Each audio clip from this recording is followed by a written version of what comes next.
మన సౌర వ్యవస్థ గురించి ఓ పెద్ద ప్రశ్న ఎప్పుడూ ఉంటుంది. ఈరోజు దాని గురించే మాట్లాడుకుందాం. సరే, అస్సలు విషయంలోకొచ్చేద్దాం. ప్లూటో ఇక గ్రహం కాదని ఎందుకంటున్నారు? చాలామంది ప్లూటో చిన్నగా ఉంది కాబట్టే అనుకుంటారు, కాని అసలు కథ అది కాదు. ప్లూటో కథ అర్థం కావాలంటే ముందు మనం దాని ఫ్యామిలీ అంటే సౌర వ్యవస్థ గురించి తెలుసుకోవాలి. ఈ సౌర కుటుంబంలో గ్రహాలన్నీ ఓ పద్ధతి ప్రకారం ఒక ఆర్డర్లో ఉంటాయి.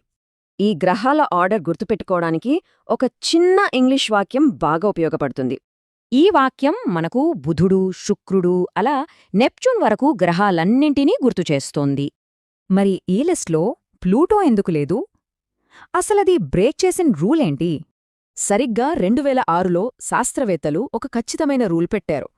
గ్రహానికి తన కక్షపై పూర్తి ఆధిపత్యం ఉండాలి. ఇదే అసలైన తేడా. గ్రహాలు తమ దారిలో అడ్డంకులు లేకుండా చూసుకుంటాయి, కాని ప్లూటో అలా కాదు. ఈ కాన్సెప్ట్ను ఒక సింపుల్ అనాలజీతో అర్థం చేసుకుందాం. ఇప్పుడు 8 గ్రహాలను పెద్ద పెద్ద బస్సులు అనుకుందాం. అవి తమ లైన్లో ఫ్రీగా వెళ్ళిపోతాయి. కాని ప్లూటో మాత్రం ఓ చిన్న సైకిల్ లాంటిది. అదే లైన్లో ఉంటూ ట్రాఫిక్ను డిస్టర్బ్ చేస్తోంది. చూసారా, తన దారిని క్లియర్ చేసుకోలేదు కాబట్టే ప్లూటో గ్రహమనే టెస్ట్లో ఫెయిల్ అయింది. అందుకే దానికి మరుగుజ్జు గ్రహం లేదా డ్వార్ఫ్ ప్లానెట్ అని కొత్త పేరు పెట్టారు. దీన్ని బట్టి సైన్స్లో ఏదీ పర్మనెంట్ కాదని అర్థమవుతోంది కదా. రేపు ఇంకేం కొత్త విషయాలు తెలుసుకుంటామో.